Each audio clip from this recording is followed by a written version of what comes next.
दोस्तों, जैसा कि आप देख रहे हैं कि नीतीश जी सभी मुसलमान MLA, ex MLA, x MP और जितने भी जदयू के लीडरान हैं उनको उन्होंने अपने आवास पे बुलाया। अच्छी बात है, आप बुलाइए। ये नीतीश जी का 5वां मीटिंग है लगभग।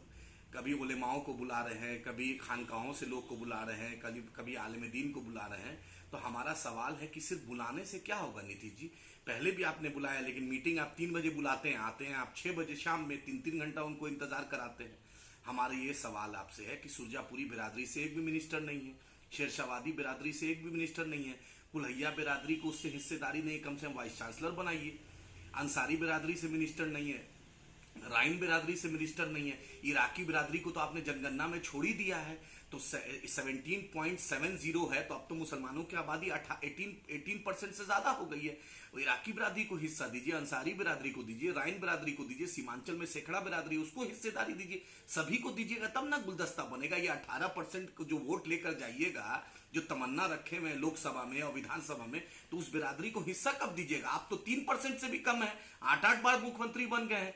14% वाले पिताजी भी चीफ मिनिस्टर बने, माताजी भी बनी, बहन भी राज्यसभा चली गई, खुद डिप्टी सीएम है, एक भाई मंत्री है, दोनों मामा जी राज्यसभा लोकसभा चले गए थे। आखिर मुसलमानों को हिस्सेदारी कब मिलेगी? ये नीतीश जी सोचे। अगर मुसलमान को आप कोटा के अंदर, ओबीसी कोटा के अंदर सब कोटा नहीं बनाइएगा तो बिहार का मुसलमान अब जद्दोजहद करेगा, बिहार का मुसलमान लड़ेगा।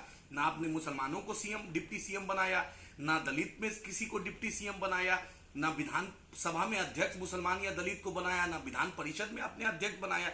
जिसने आपको वोट दिया, जिसने आपको ताज दिया, जिसने आपको सरकार दिया, उसको आप कुछ नहीं कीजिएगा, खाली लॉलीपॉप कब तक दीजिएगा? 8 बार तो चीफ मिनिस्टर बन गया, अब और कुछ तमन्ना है? अगर आगे की तमन्ना है तो मुसलमानों को हिस्सेदारी दीजिए, सीमांचल के लोगों को हिस्सेदारी दीजिए। इतनी बड़ी आबादी है, कहीं वाइस चांसलर बनाइए, कहीं माइनॉरिटी कमीशन है, कहीं उर्दू एकेडमी है, उर्दू टीईटी पर आप तक कुछ नहीं बोले, उर्दू अनुवादक पर आज तक बहाली नहीं हुई है। ना मुसलमान डीएम एसपी पोस्टिंग हो रहा है, ना एसडीओ डीएसपी हो रहा है, ना थाना प्रभारी हो रहा है, ना बीडीओ सीओ हो रहा है।